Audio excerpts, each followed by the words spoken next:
So this Honda was just towed in, Honda Civic. What do you guys think? Is this a total loss or is this fixable? Comment below, we want to hear it.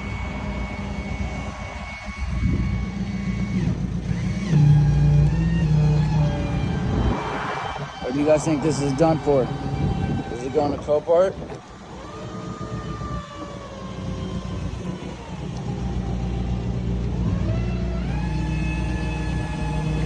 It's a collision type of day.